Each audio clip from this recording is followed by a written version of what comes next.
শুরুতেই জানিয়ে দিব, এবার বাল্টিমোরে সেনা মোতায়েনের হুমকি দিলেন ট্রাম্প।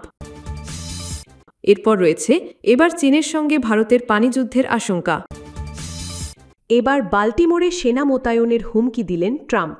অপরাধ দমনে এবার যুক্তরাষ্ট্রের মেরিল্যান্ড অঙ্গরাজ্যের বাল্টিমোর শহরে সেনা মোতায়েনের হুমকি দিয়েছেন দেশটির প্রেসিডেন্ট ডোনাল্ড ট্রাম্প। এই ঘটনার মধ্য দিয়ে মেরিল্যান্ডের গভর্নর ওয়েস মুরের সঙ্গে তার দ্বন্দ্ব আরও তীব্র আকার ধারণ করতে যাচ্ছে। এমন একটি সময় ট্রাম্প সেনা মোতায়েনের এই হুমকি দিলেন, যার কয়েকদিন আগে তাকে বাল্টিমোরে সেফটি ওয়াক বা নিরাপত্তা পদযাত্রায় অংশ নেওয়ার জন্য আমন্ত্রণ জানিয়েছিলেন মেরিল্যান্ডের ডেমোক্র্যাট গভর্নর মুর। সামাজিক যোগাযোগ মাধ্যমে ট্রাম্প লিখেছেন, যদি ওয়েস মুরের সাহায্যের প্রয়োজন হয়, যেমনটা লস অ্যাঞ্জেলেসের গ্যাভিন নিউসামের প্রয়োজন হয়েছিল, সেক্ষেত্রে আমি সেনা পাঠাবো, যেভাবে ওয়াশিংটন ডিসিতে পাঠানো হয়েছে, এবং দ্রুতই অপরাধ দমন করব। মার্কিন প্রেসিডেন্টের এই মন্তব্যকে ঘিরে দেশটিতে বেশ আলোচনা সমালোচনা হতে দেখা যাচ্ছে। রিপাবলিকান পার্টি থেকে নির্বাচিত প্রেসিডেন্ট ডোনাল্ড ট্রাম্পকে সম্প্রতি তার বিরোধী পক্ষ ডেমোক্র্যাটিক পার্টির নিয়ন্ত্রণে থাকা শহরগুলোতে ন্যাশনাল গার্ডের সদস্যদের মোতায়েন করতে দেখা যাচ্ছে। দেশের ভেতরে আইন শৃঙ্খলা নিয়ন্ত্রণের কাজে সামরিক বাহিনীর সদস্যদের এমন ব্যবহার নিয়ে তীব্র প্রতিক্রিয়া দেখাচ্ছেন ডেমোক্র্যাট নেতারা। একজন গভর্নর এটিকে ক্ষমতার অপব্যবহার বলেও বর্ণনা করেছেন।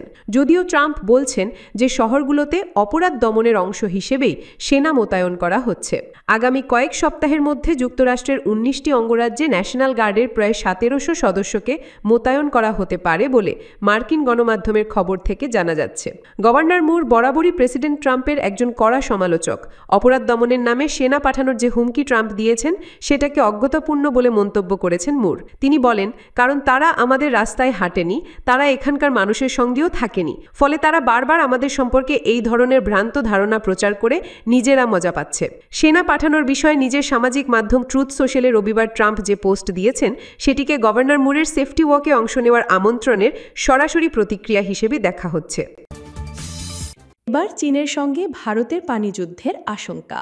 তিব্বতে চীনের মেগা বাঁধ নির্মিত হলে শুষ্ক মৌসুমে একটি প্রধান নদীর পানি প্রবাহ ৮৫% পর্যন্ত হ্রাস হতে পারে বলে আশঙ্কা করছে ভারত। এই প্রভাব কমাতে নয়াদিল্লি নিজস্ব বাঁধ নির্মাণের পরিকল্পনা দ্রুত বাস্তবায়ন করতে বাধ্য হয়েছে।